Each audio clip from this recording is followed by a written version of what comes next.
وبكده تكون المندلة بتاعتك جاهزة، تقدر تكون بيها جميع الأشكال اللي أنت محتاجها أيا كانت الزاوية بتاعتها، وكمان أيا كانت الألوان بتاعتها.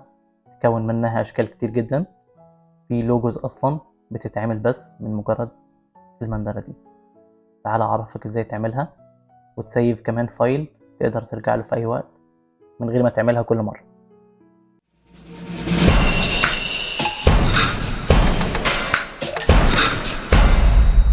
مساء الخير عزيزي الفنان، أهلا بيك في فيديو جديد.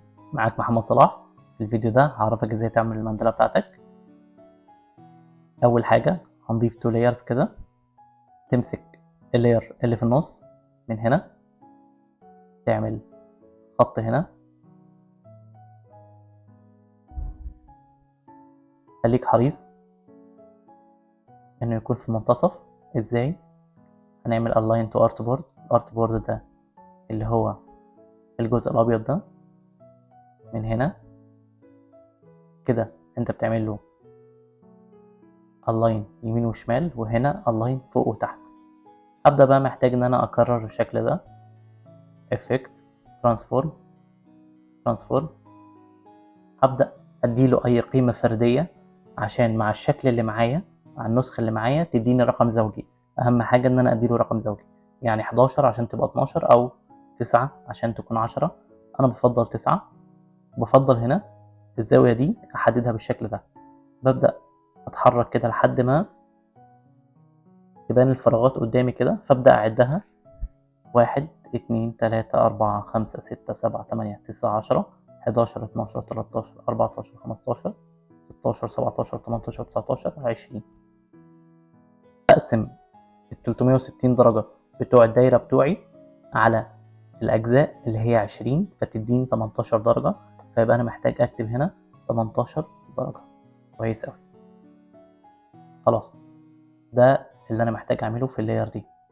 بمسك اللاير التانية، بضغط عليها كده، وببدأ أعمل خط هنا بالشكل ده.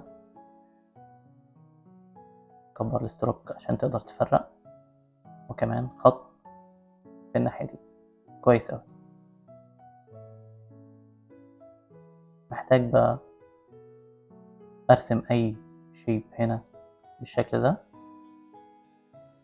أعمل سيلكت من هنا لكل اللاير، وبعدين effect transform. محتاج نسخة واحدة بس تكون ريفلكت على الإكس. أوكي، بنفس السلكشن اللي أنا فيه، effect transform new، وبعدين نفس عدد التكرارات اللي انت كنت عملتها في اول مرة اللي هو كان 9. والزاوية دي اقدر احددها ازاي؟ تعالى نكتشفها مع بعض يدويا كده. لو انا حركت يدويا كده هقرب للشكل اللي انا عايزه بعد 36. ليه 36؟ ضعف الزاوية اللي انت اخدتها في الاول. يعني انا الاول كنت واخد 18، فالضعف بتاعها 36. لو انت اخدت زاوية مختلفة وليكن 25، لو انت عملت 12 جزء فهتبقى 25. فال 25 لازم تكون 50، فبالتالي هي هنا ظبطت معايا على 36. هعمل اوكي، واقدر اخد من هنا، اتاكد بس ان انا شغال على اللاير اللي فوق دي، وابدا اخد الاداة بتاعه الفرشة بتاعتي دي، اعمل اي رسم انا محتاجه هيتكرر معايا في جميع المندلة بتاعتي. كويس اوي. طيب، وبالنسبة للستروكات دي انا ممكن اعمل كده سيلكت، شيفت سيلكت كده، والغي الستروك ده من هنا كده عشان يكون الجو فاضي قدامي كده، وابدا اعمل التشكيلات بتاعتي زي ما انا عاوز بالالوان اللي انا محتاجها.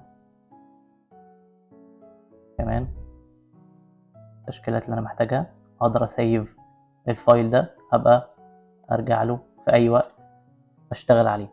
حلو قوي. خلصت الصورة دي ومحتاج اعمل لها سيف. اول مرة هنقول طريقة السيف فايل، دي افضل طريقة بالنسبة لي.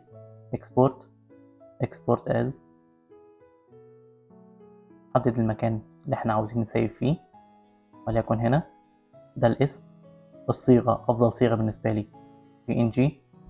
use الارت بورد عشان تقدر تقطع بالارت بورد بتاعك وتطلع عندك صورة في النص بالظبط. اكسبورت، هتجيلك دي خليها أعلى قيمة، خلي دي ارت اوبتمايزد. وهنا على حسب الخلفية بتاعتك، انت محتاجها تكون وايت ولا بلاك ولا ترانسبيرنت مفيش خلفية. لا انا محتاجها تكون وايت.